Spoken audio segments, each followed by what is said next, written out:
the Abby Award-winning Auburn Opelika this morning on News Talk WANI, part of the Auburn Network family of stations. Work is gearing up for the 45th annual Celebration Pioneer Day in Opelika. It will be held on October 29th, starting at 7 a.m. that morning. And then to talk about it, at least for the second straight year, Dr. Jim Witte joins us this morning, and Charles Mitchell, who is the coordinator this year on News Talk WANI. Glad to have both of you with us this morning. Thank you. Good to be here, Andy. I would hope that the weather on the 29th will be just like today. We planned it that way. Well, good for you. That is good. Charles, let's talk about your role this year with Pioneer Day, if you would, please. Well, I'm a fair chairman, and I try to coordinate everything that we have at the fair. And of course, I got a lot of people helping me, and we just try to get everything squared away, get all the food there, and get all the vendors there, and get everybody parked and moved to where things are happening. And so that's mainly what I work on. Yeah. This is a combination, Jim, isn't it, of what used to be Syrup Sopping Day and the Lake County Historical Fair? Actually, that's correct. This is a whole new era of get-together at Opelika. Right. We're on both sides of the road, the railroad track side and the historical side. The biggest revelation for us now in this kind of a renewed era is that we no longer charge admission. This is a family affair. We want families to be there, and there's no sense charging people extra just to come out and have a good time. Right.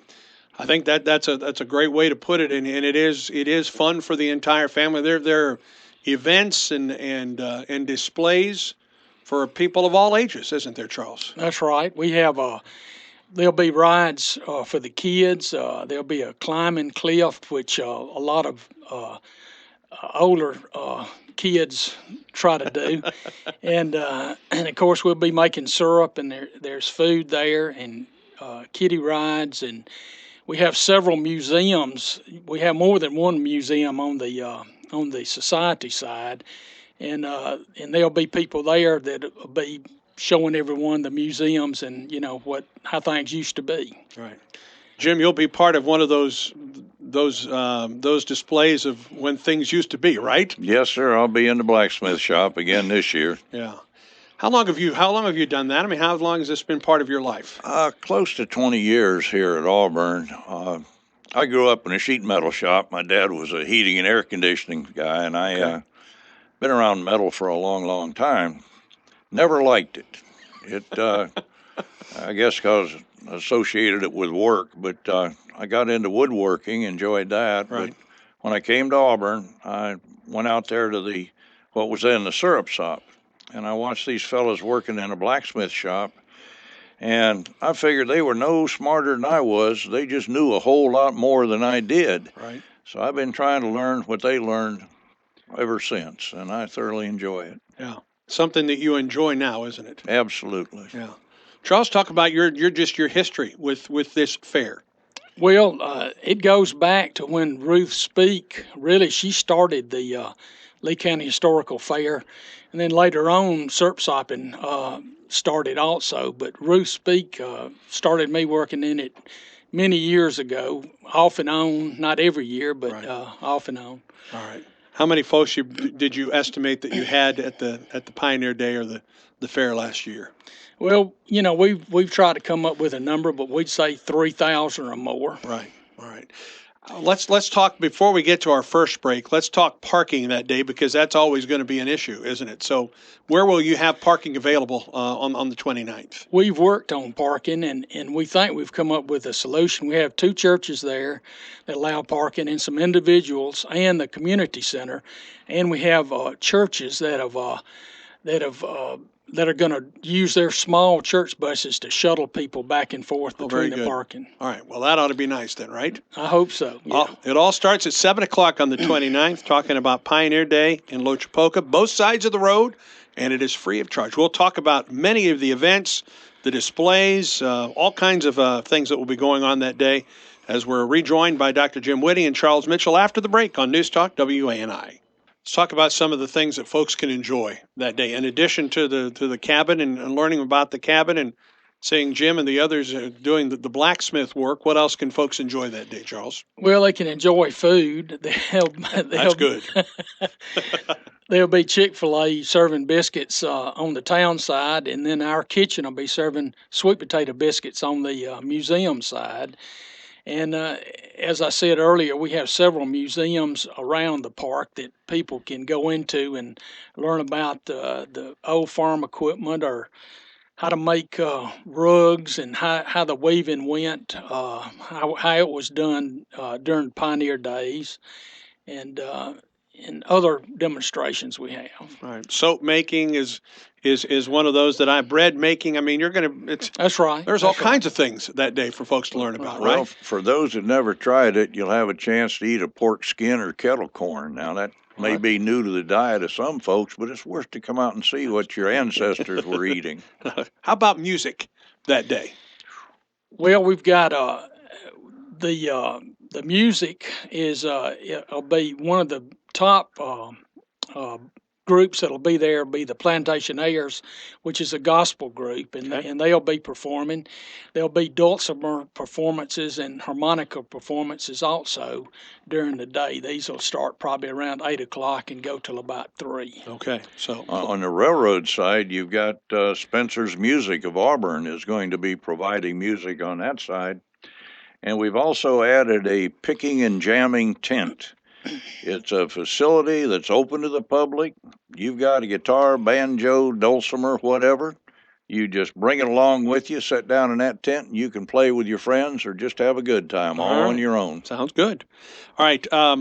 What other things can folks learn about as far as the demonstrations are concerned? What's going to be made that day?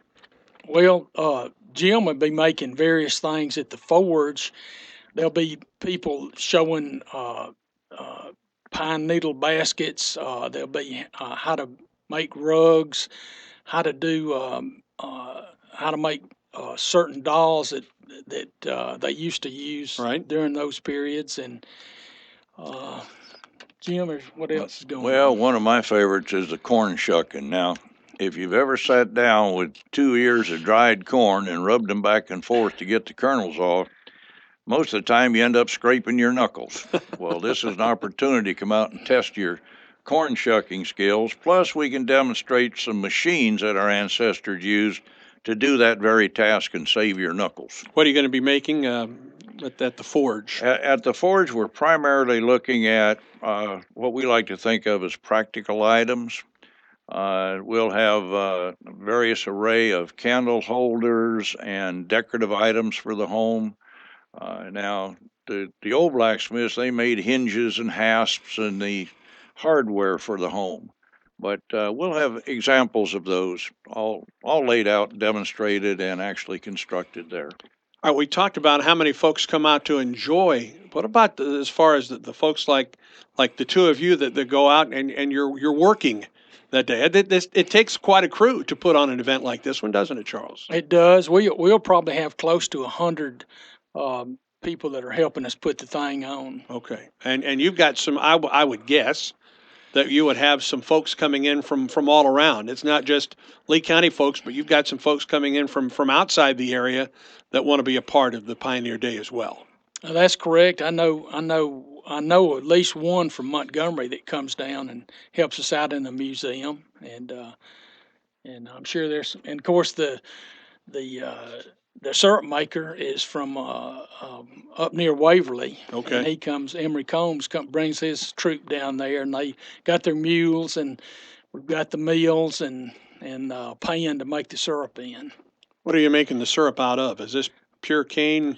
This will be sugar cane syrup. Okay. Now we'll have sorghum syrup for sale, sugar cane syrup for sale also. Okay. Who makes the sweet potato biscuits? Well, it's a group of ladies that have been making it for several years in our kitchen, and most of them are from the First Presbyterian Church in Auburn. But there's some other ladies and other people that are not from the church that also participate. Is that a closely guarded recipe that they use? No, it's not very closely guarded because it's on the door panel that you open up where everybody can see it. Now, if you do decide to get one of those sweet potato biscuits, you can walk over to the Speak cabin, and in there they'll be doing some open hearth cooking, and they'll be making some butter in there. Okay. So you can get your homemade sweet potato biscuit and put some fresh butter on it. There you go. All right, we're talking Pioneer Day, October 29th, starting at 7 a.m. in Lochapoka, both sides of the road. Our guests are Charles Mitchell, Dr. Jim Woody on News Talk WANI. We'll have more after your weather. Stay tuned. Pioneer Day in Lochapoka is set for October 29th. It will start at 7 o'clock that morning on both sides of the road. Dr. Jim Woody, Charles Mitchell, our guests on News Talk WANI. We've talked about all the different exhibits, displays that will be going on that day, from entertainment to history to bread making and soap making and pottery and that type of thing. You also have some gardens that will be on display that day as well. Is that correct? That's right. We have a heritage garden in which the other Charlie Mitchell grows crops that were grown during the early 1800s that are, actually true to that period. And he loves that, and he doesn't allow anything else in that garden but older crops. Yeah. And then we have a herb garden, I should say, that is right next to the doctor's office that is full of herbs that people used to use on a routine basis during that period. Okay. And we still have them all right there. You can come pick them now. Okay. What's the Trade Center Museum, Jim? The Trade Center Museum is the large brick building there on the grounds. It's the only real brick building we have. Well, there's a lot of history within that building alone. At one time, they sold wagons and things like that out of there, women's millinery items, cloth and sewing thread and such. But it was also the home for folks that lived upstairs. Now, when you go upstairs in the museum, go back to the kitchen. There's a fireplace in that kitchen, and take a look in that fireplace. You'll see a bunch of pipe running in there. Well, that pipe was used to heat the water that went to the bathtub that used to be to the right side of that fireplace. So they're very, very inventive. And by the way, when that bathtub drained, it was nothing more than a pipe that went out the side of the building, stuck out about 3 feet or so, and that's where your dirty water went, right out there on the ground. So, a little more involved in this day and age, isn't it? Yes, sir. Very easy plumbing. Just run a pipe outside of your building. All right.